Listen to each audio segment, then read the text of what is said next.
하나님 말씀 사도행전 27장 27절부터 44절까지 우리 한 절씩 교독하겠습니다. 열 나흘째 되는 날 밤에 우리가 아드리아 바다에 이리저리 쫓겨가더니 밤중쯤 되어 사공들이 어느 육지에 가까워지는 줄을 짐작하고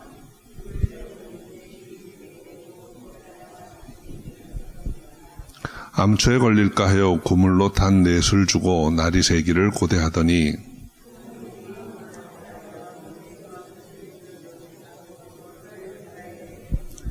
바울이 백부장과 군사들에게 이르되 이 사람들이 배에 있지 아니하면 너희가 구원을 얻지 못하리라 하니 날이 새어가매 바울이 여러 사람을 음식 먹으라 권하여 가로되 너희가 기다리고 기다리며 먹지 못하고 줄인 지가 오늘까지 열 나흘인즉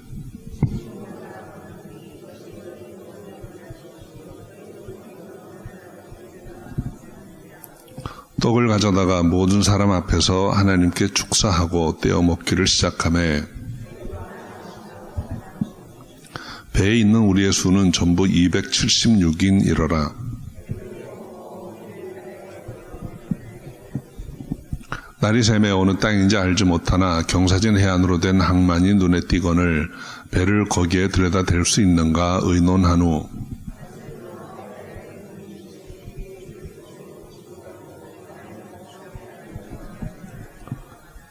두 물이 합하여 흐르는 곳을 당하여 배를 걸매 이 물은 부딪혀 움직일 수 없이 붙고 고물은 큰 물결에 깨어져 가니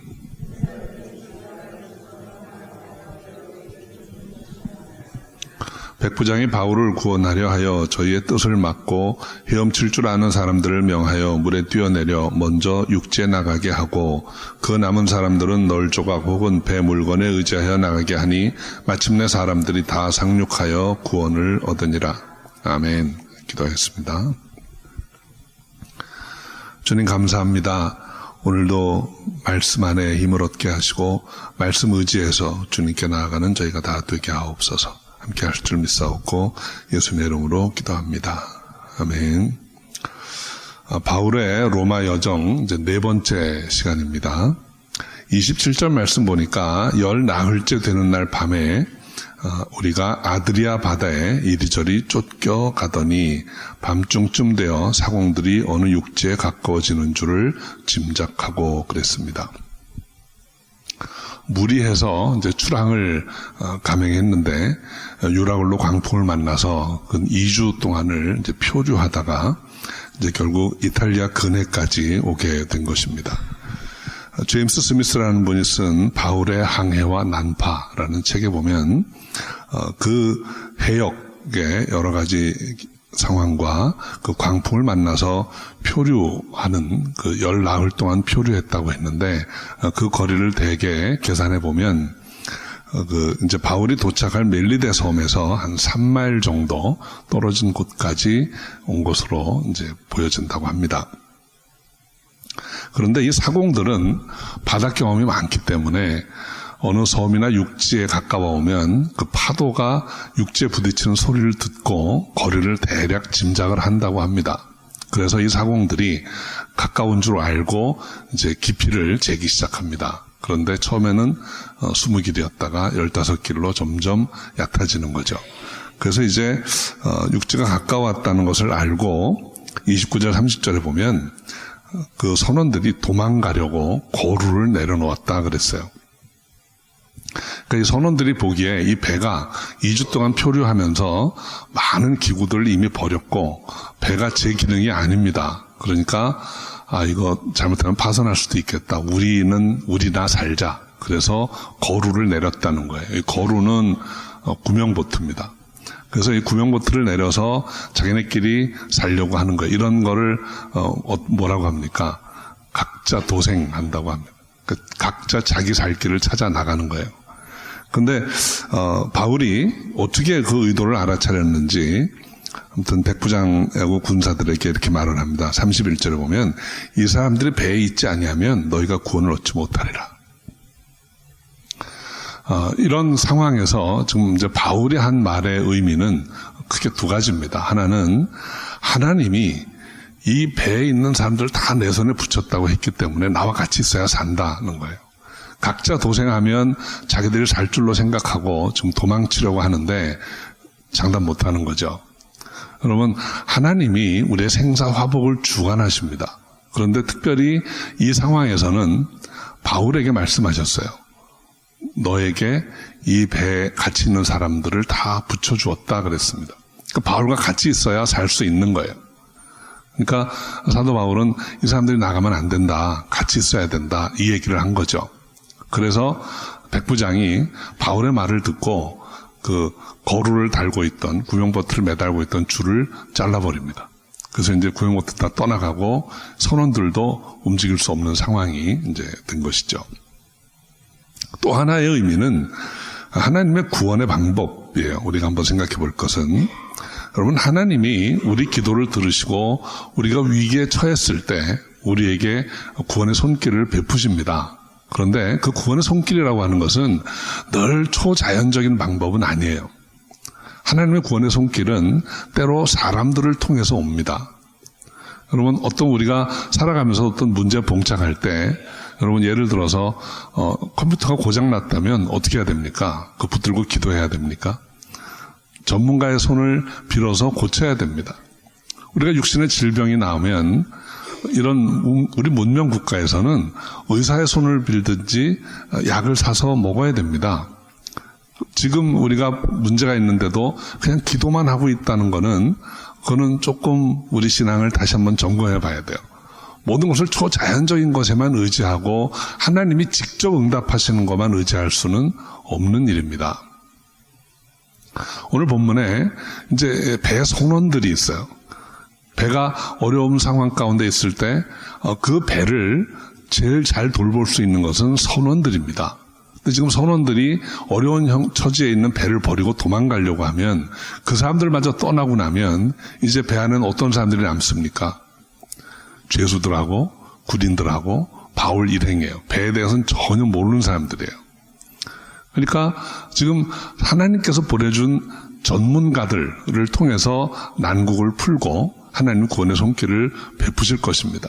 그래서 바울은 그 사람들 가게 하면 안 된다라고 이야기했던 것입니다.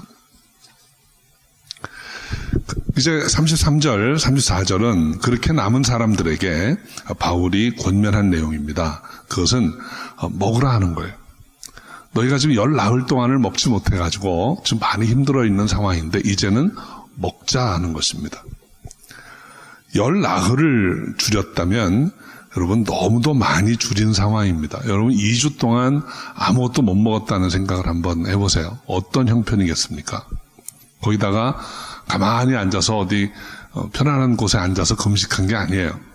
지금 배는 곧 파선할 것처럼 파도와 바람에 2주 동안을 시달리면서 아무것도 먹지 못했어요. 지금은 이제는 가까이 왔으니까 헤엄쳐서 가라 그래도 헤엄도 못 칠 형편입니다. 그래서 바울이 이제 먹이라 이렇게 이야기를 한 것입니다. 우리 사랑하는 성도 여러분, 아주 간단하면서도 중요한 진리가 있어요. 그것은 우리 먹어야 산다는 것입니다. 한번 옆에 계신 분한테 얘기 좀 해주세요. 먹어야 삽니다. 잘 드셔야 합니다. 여러분, 이 하나님의 일도 체력이 있어야 됩니다. 우리가 영적인 일도 체력이 좀 있어야 돼요. 그러니까 여러분, 너무 몸이 쇠약하고 지치면 기도도 잘 못합니다. 그러니까 여러분, 부르짖고 기도할 수 있는 것도 힘이 있어야 돼요. 그러니까 항상 여러분 건강 잘 돌보시기 바랍니다. 제가 좀 뵈니까 아주 그렇게 청년들은 별로 없으신 것 같아요. 이제 다 건강도 좀 돌보시고 무슨 일을 해도 하나님 앞에 좀 쓰임 받으려면 튼튼해야 됩니다. 잘 드시기 바랍니다. 네. 바울이 떡을 가져다가 모든 사람 앞에서 하나님께 축사하고 떼어주었다 그랬습니다. 그냥 이 문장만 딱 떼어놓고 보면 마치 성찬식을 연상하게 하는데 실제로 이 자리에서 성찬을 했다고 생각하기는 쉽지 않습니다. 거기에 뭐 죄수들, 아무 상관없는 선원들 뭐 이런 사람들 다 있는 데서 성찬을 했다는 거는 조금 어색하죠.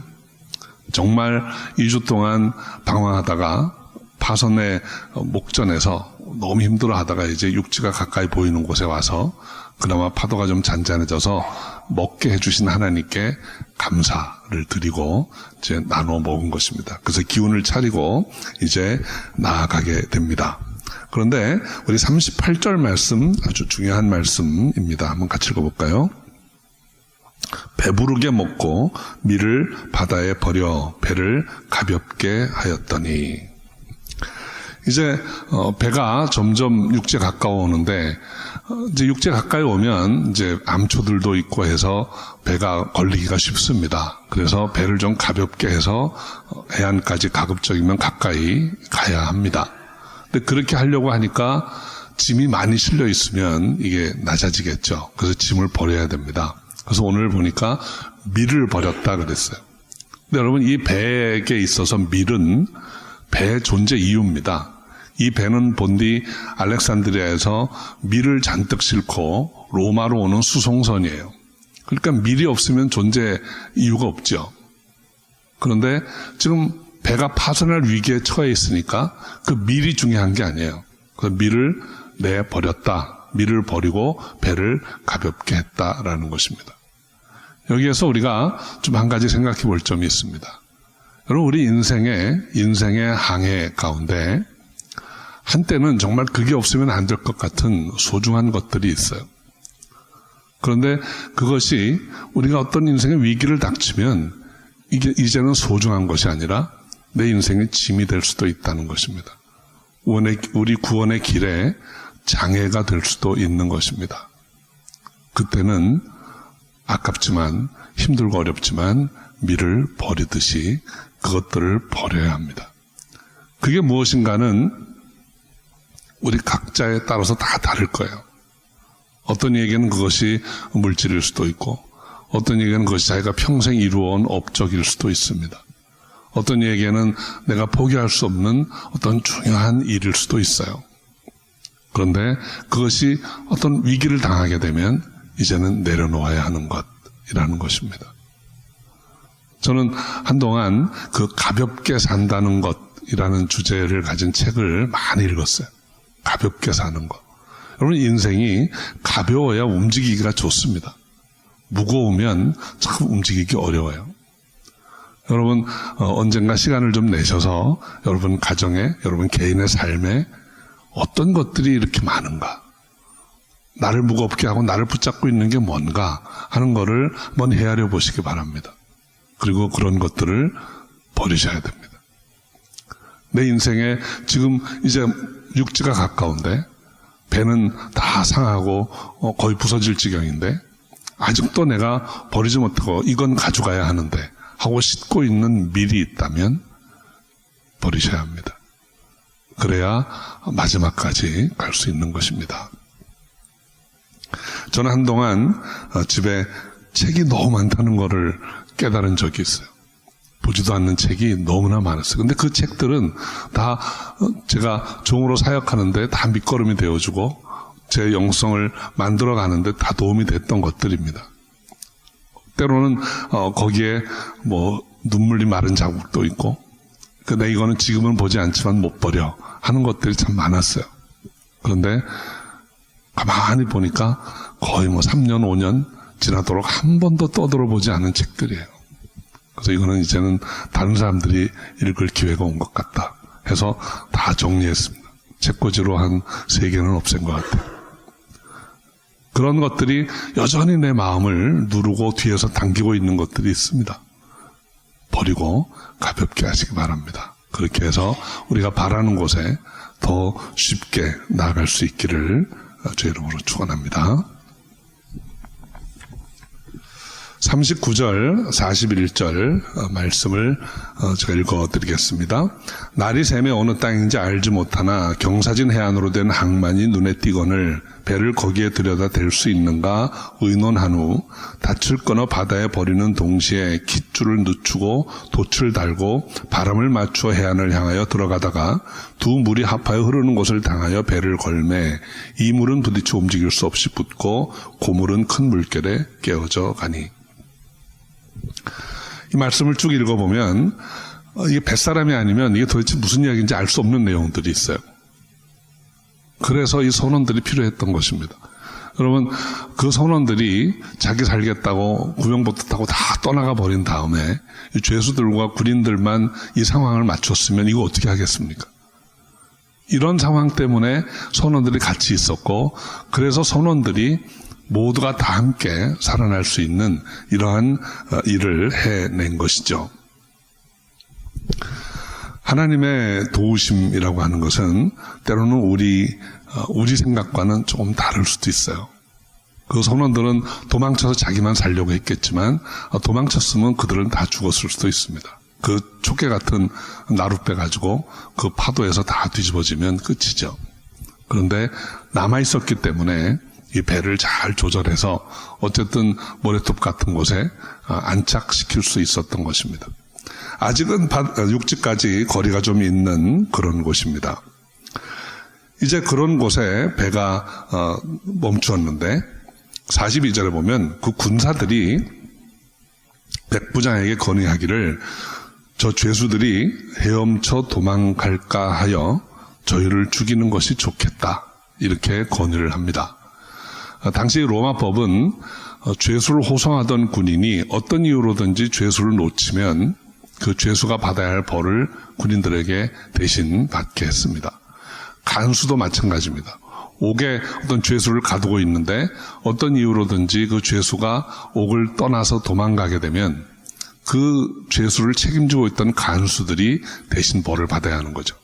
그러니까 지금 이 로마 군인들은 지금 이 상황에서 죄수들을 온전히 관리하고 끝까지 호송하기가 어렵다고 본 거예요. 그러니까 차라리 우리가 다 죽여버리고 죽였다라고 보고를 하면 되는 것 아닌가, 이렇게 생각을 한 거죠. 이 시점에서 이렇게 바울을 생각해 보면 바울은 전혀 느끼지도 알지도 못하는 사이에 누군가가 자기를 다 죽이려고 하고 있는 그런 상황이 벌어진 거예요. 이런 상황을 사도 바울은 사역하면서 수도 없이 느꼈습니다. 여러분, 우리 인생 가운데도 나는 전혀 알지도 못하는데 뒤에서 나를 죽이려고 하는 일들이 있을 수 있어요.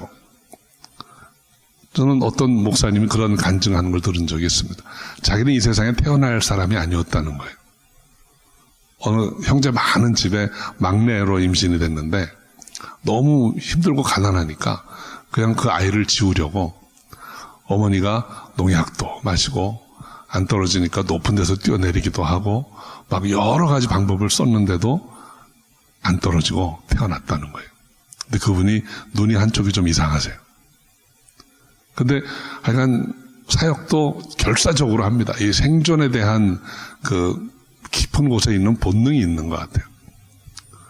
어떤 우리도 모르는 사이에 그런 일들이 일어나고 있다는 거예요. 그런 아주 극단적인 경우 말고도 우리가 살아가면서 우리 주위에서 나는 모르는데 어떤 사람들이 모여서 내 이야기를 하고 저 사람 안 되겠어, 이런 모의를 하는 경우가 있을 수 있습니다. 그런데 하나님께서 사명자의 경우에는 꼭 지켜주세요. 바울이 자기도 모르는 사이에 사람들이 죽이려고 결사대를 모의하고 음모를 꾸미고 하는 일들이 많이 있었지만 하나님께서 천부장의 손을 빌어서 바울을 보호해 주시고 때로는 다른 총독의 손을 빌어서 보호해 주시고 이렇게 다 보호해 오셨습니다. 근데 지금 이 순간에는 백부장의 손을 빌어서 바울을 지켜주시는 거예요. 그래서 오늘 이 본문에 보면 백부장이 바울을 구원하려 하여 이렇게 말하고 있습니다. 그래서 저희들 중에 헤엄칠 줄 아는 사람은 헤엄쳐서 나가게 하고 헤엄칠 줄 모르는 사람은 뭐 널조각이라든지 배 기구나 아무거나 붙들고 나가게 하라, 이렇게 명령을 합니다. 그래서 로마 군병들의 뜻과는 다르게 이제 바울은 살 길을 얻게 된 것이죠.